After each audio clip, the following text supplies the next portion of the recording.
I wanted to apologize. I was standing next to this fan, not realizing how loud it is in the shop environment. I will try and be more cautious and conscious of that. Very good. So, everybody dreams and wants a brand new car, right? Everybody wants a new car. Of course, who doesn't? But who wants to pay for it?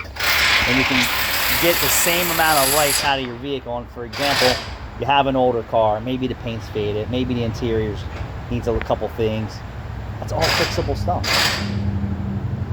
It's all fixable stuff. You know how many people I see driving around with cars that have things that can be fixed because they just don't care or just don't have the money? So fast forward. I want a new car. I'm going to buy a new car, right? Well, your old car was a piece of crap because you didn't take care of it or fix anything. Now magically you're going to take care of your brand new car? Not realizing your brand new car needs more maintenance and repair than your older car. So how do you keep your brand new car like new forever? Well, you'd have to go to a place that has a guy that says, yes, we can make your car last forever, but it's going to cost you.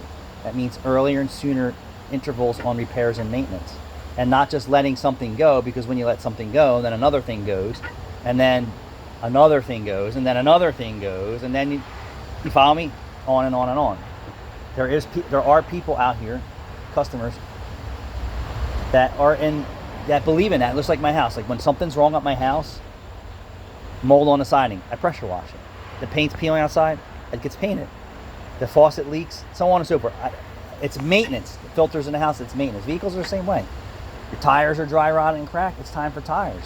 If you let the tires go and then it blows out and it messes up your paint or messes up your suspension or electrical systems, you want to prevent all that. But that's going to be more trips to the shop, and a reputable shop.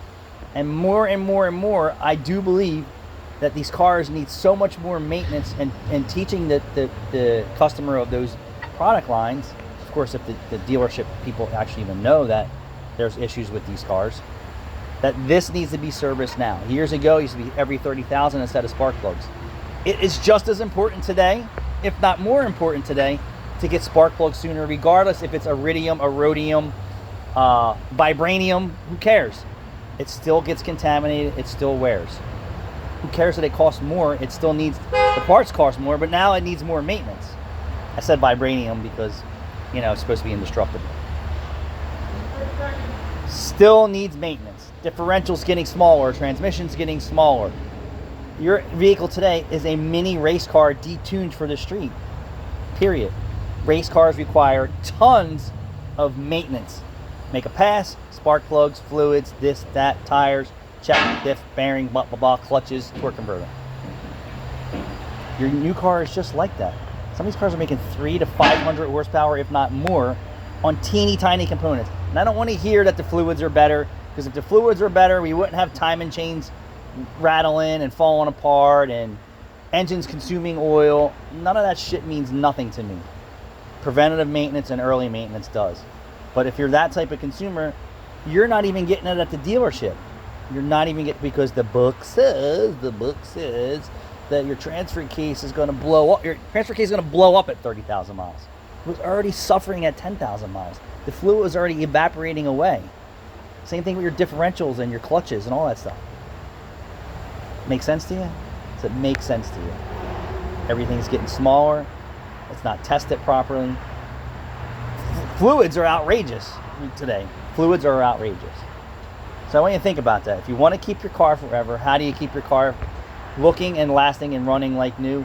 More frequent visits to the shop for sooner oil changes, fuel injections, tune-ups, GDI services, filters, tire rotations. I mean, some of these tires, you can't even get 30,000 miles out of. They're a sport tire, and most cars have a sport tire today. Can't even see 30,000 miles out of a set of tires, because the way that the vehicle performs today is that it's that much powerful. It has to have a smaller tread for the handling. Makes sense, doesn't it? But you have to have the consumer who wants to think that way. Like, hey, I don't want to buy another $50,000 new car, because that's what it's winding up, 30 to 50,000 for a decent car. There is no cheap cars anymore. And if it's a cheap car, it's not even one that you want to drive. I mean, what's the cheapest car out here? Mitsubishi Mirage, if they still make it, or whatever, $14,000 car. Cheapest. And if you don't take care of that, then you just ruin another 14,000 mile vehicle. All these manufacturers out here with internal engine issues, and it only multiplies by the consumer not maintaining it, not using the right gasoline for the vehicle, so on and so forth. What's your thoughts?